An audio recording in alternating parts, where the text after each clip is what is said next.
All right, good morning, everybody. Welcome to Meditation and Spiritual Practice.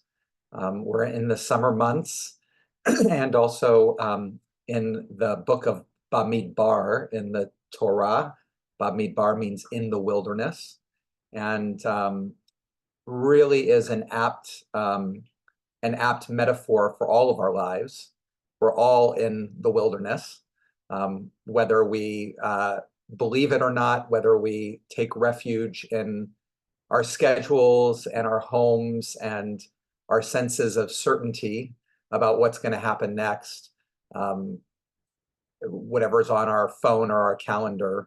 Those are really just props of our mind and society, and the reality is that we are that it's all unknown. We're always journeying, and we're doing that together. And the question from a Jewish mystical or Hasidic perspective is, how do we take that journey in a way that is deeply connected to and aware of God's presence in everyone and everything? That the core teaching of the Baal Shem Tov, Ein od milvado, there is nothing empty than the divine presence in us and in everything, is something that we're on the journey to open our eyes to. And that kind of, as an idea, can be a challenging one, because as an idea, a lot of what we experience through our sensory perception as being human animals tells us differently. We experience the world as separate. Everything that we experience through physicality and sensations, physical sensations, are ones that are very deeply connected to our own physical animal needs. We move through on a very basic level with normal needs of hunger, of thirst, of being able to kind of fulfill the body's survival needs, but those then also extend out into psychological needs that we have, or beliefs that we have for survival, and what we need in order to be okay in the world. And so there are these two different realities that we experience as human beings. One is the reality of the interconnection and the beauty of God's presence in everything. And another, more common in the day-to-day, is this sense of incompleteness, of need to fulfill. And part of the way that the mystics tried to talk about this paradox of both the infinite and finite experiences that are part of human consciousness is to talk about the sense that, well, I'll just give this is a very brief explanation of the Lurianic myth of creation. Rabbi Isaac Luria was a 16th century spiritual master in Sfat in northern Israel. And he taught, and he teaches this in it gives the appearance of a linear chronological process. But it really is not. It's really trying to speak about the reality of every moment. So he says that, in the beginning, all there was God, infinite presence. And then God, for whatever mysterious reason, maybe it was because God wanted relationship, decided to make two or more instead of just one. And so God withdrew God's presence so that there was an absence of God's presence in creation. And then in that absence, finiteness was able to be born. And so all the multiplicity of creation, of sensory, you can think Big Bang Theory and kind of explosion of matter from this super concentrated place to all of the infinite varieties of everything that we have. And then God went ahead and wanted to merge and bring God's presence back into that finite creation that had just happened. And as God goes ahead and brings that presence back, of course, when you try to put infiniteness into finiteness, the finiteness shatters. It breaks.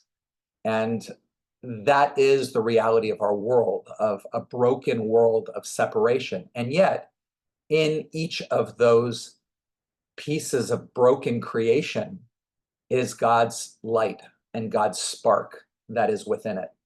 And so the original meaning of tikkun olam is to, which means repairing the world. It really is about redeeming the sparks. It's about being, it's a mode of human consciousness that is about being able to look at the brokenness, the separateness, the physicality of the world, and be able to recognize God's light, the spark that shines within it, within every person, within everything. And it's that recognition, not just as an idea, but as really an apprehension, a real apprehension, that spark is able to be released from its container, its vessel. So that's really that kind of awakening, being able to be this human being that has part of our conscious dimension is really captivated by the physical, broken, separate world to try to fulfill our own animal needs. The work is to be able to recognize the divine in that and be able to then act appropriately. So all of that is kind of an introduction to how Rabbi Zev Wolf of Zlitomir, or the Or HaMeir, he was one of the direct students of the Maggid of Mezrich, the primary student of the Baal Shem Tov, how he gives a whole mystical interpretation of the story of the spies that we are in Parshat Shalach Lecha. And in a nutshell, the people, the Israelites are about to enter the promised land, and the people want to send out spies to check it out, to see how the land is. God lets the people send the spies. They go ahead and send 12 back, the 12 spies out, and they come back, and all the spies except for 2 say, the land is amazing, but we can't do it. Specifically, they spoke to him, the spies, saying, we came into the land where you sent us. It indeed flows with milk and honey, and this is its fruit. But the people dwelling there are strong. They're giants. We can never conquer them. But Caleb silenced the people for Moses, saying, we will indeed go up and inherit it, for we are able. So on kind of the traditional rabbinic commentary on this story, it's a story about fear, it's a story about faith, it's a story about all of those things of being able to know that we can overcome those challenges. But the Or HaMeir reads this totally differently. He reads this story as about what our task is in every moment. And what he says is that the going into the land that the spies did is that effort to immerse ourselves in the world of physicality.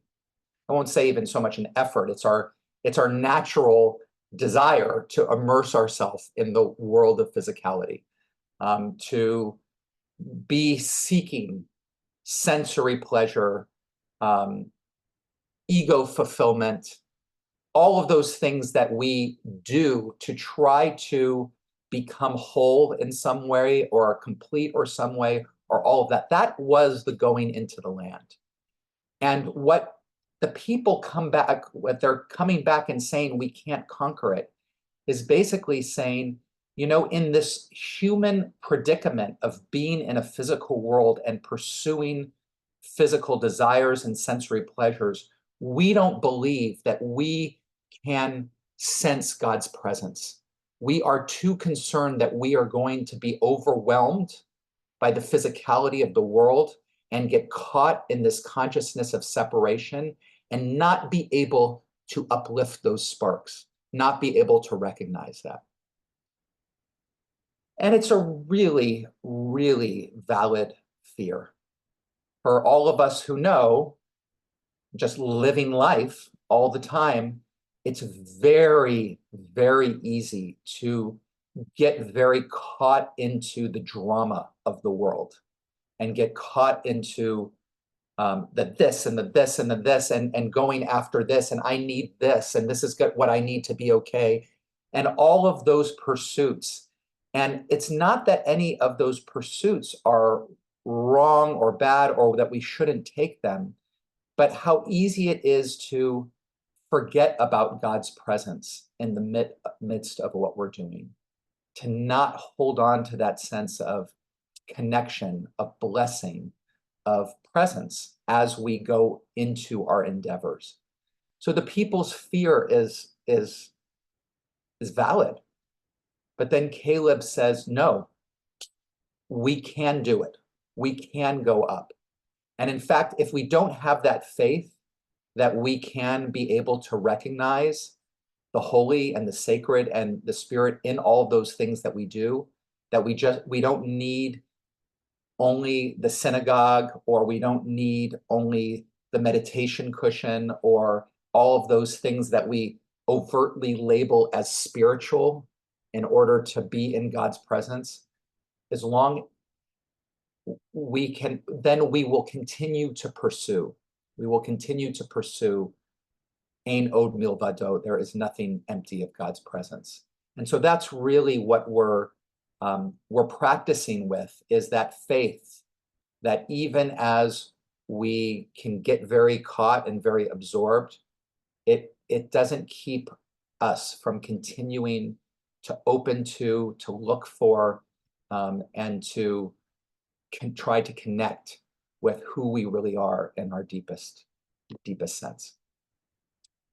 Okay, so let's take all these words and ideas and thoughts and bring it to a quieter place.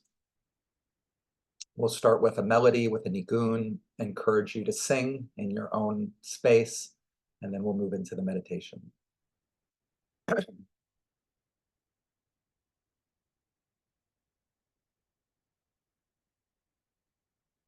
I, I, I, I, I, I, I, I.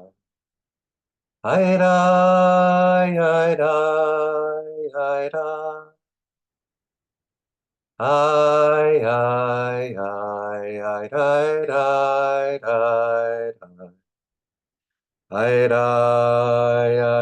I,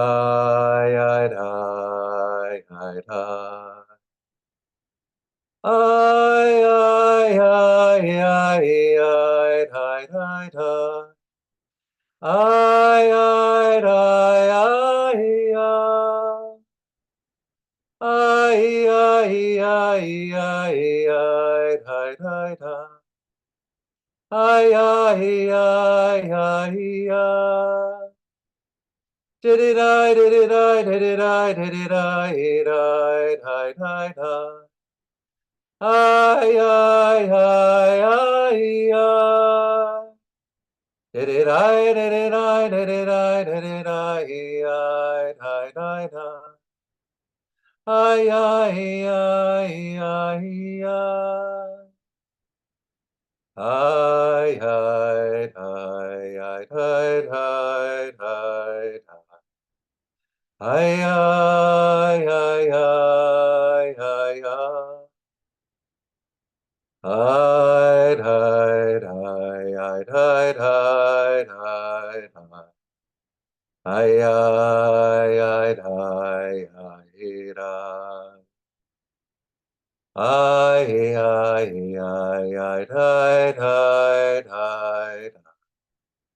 I,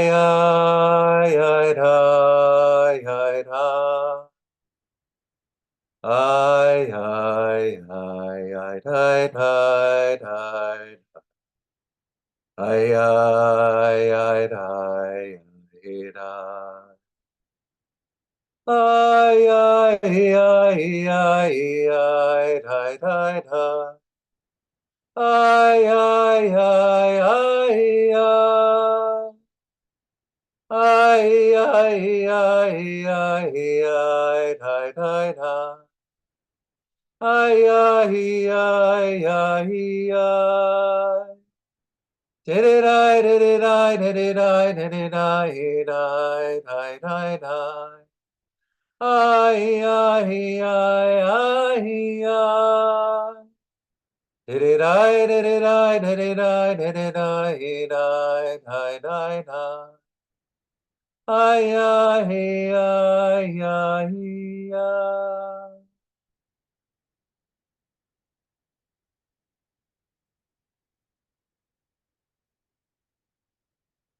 So if your eyes aren't already closed, please close them and turn your attention inward. Really paying attention to the position of the body in space. And start with your head, aware of all the spaces where the air touches your face.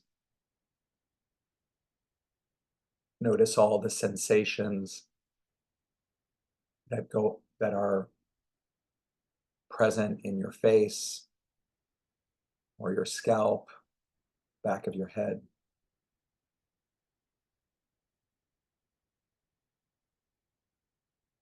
Let your attention move down to your neck, your chest, your back, your shoulders. Feeling the shoulders dropped, relaxed. Feel the pull of gravity on your arms, gently tugging on your shoulder sockets, following the length of your arms down to your hands.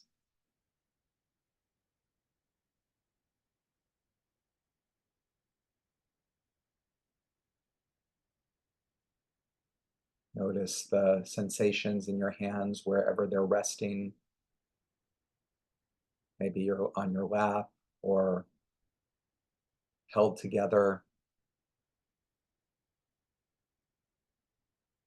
Bring your attention to your lower back and your belly, letting your belly be relaxed and full with each breath.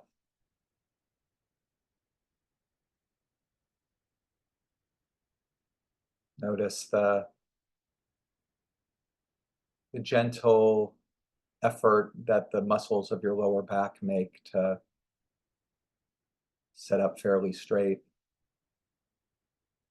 Feel the pressure of your bottom on the chair. Follow the length of your legs through your thighs, the bending of your knees, the length of your calves and your shin, and your feet, the contact of your feet on the floor.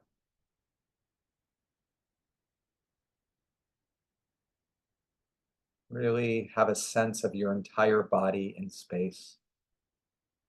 This flesh and bone, fragile, strong.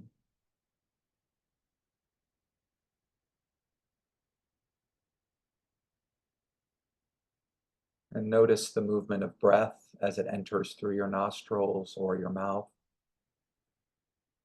Pay attention to the way the body gently expands to receive the inhale. Your breath in your belly or your chest. Even see how that inhale affects your fingers and your toes. Noticing that moment where the inhale reaches its maximum length and switches over to an exhale.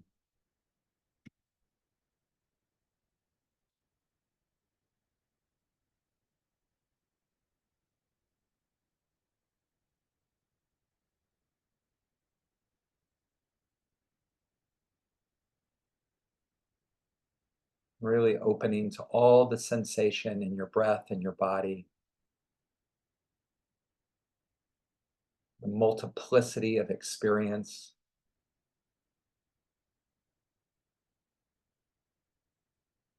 the buzzing and vibrating of energy that is your body.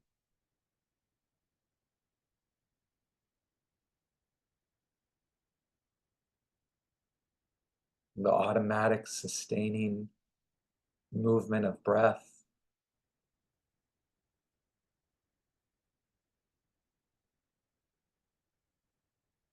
Allow your attention to include all the sounds around you in your indoor space, outdoor, out beyond your room.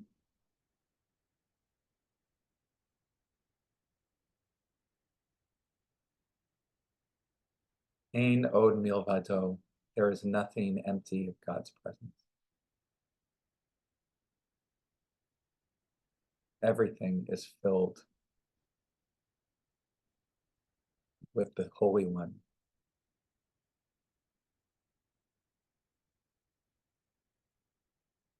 How do I relate to my moment-to-moment experience in its multiplicity with the awareness, the knowledge, the faith that everything is filled with God, is filled with holy, is filled with infinite intelligence, with presence?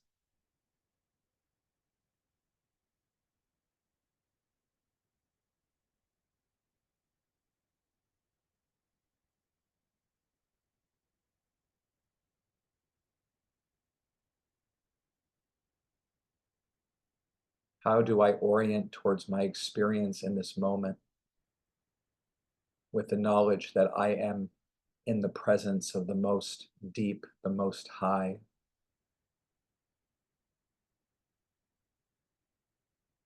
the most sacred?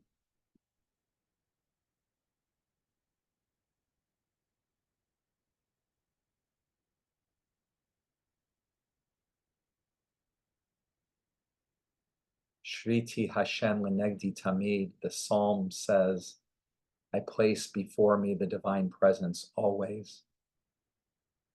But the Baal Shem Tov takes this word shviti and notices that it has the same root as shaveh, to make equal.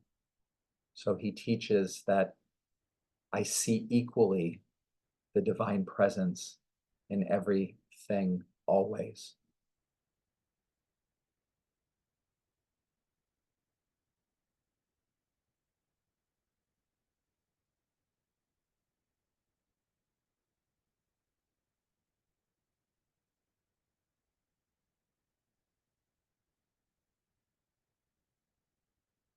Even as I open to the reality of the multiplicity of my experience, that I can be aware of breath and itchiness in my nose and pressure on my bottom and sound, the lawnmower outside and the thoughts in my head, even though I can be aware of the multiplicity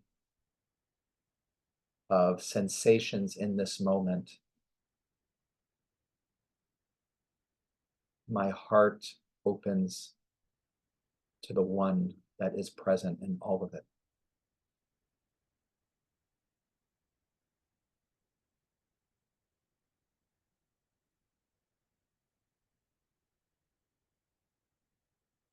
I'm going to be quiet for a period of time.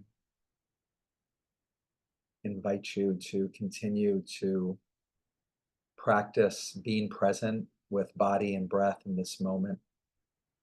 Let your inhale and exhale be an anchor to keep you in the moment, but let your awareness be able to expand beyond the breath to everything in your field of awareness. Being able to open to Shviti Hashem Lenegdi Tamid, to the one presence that is in everything.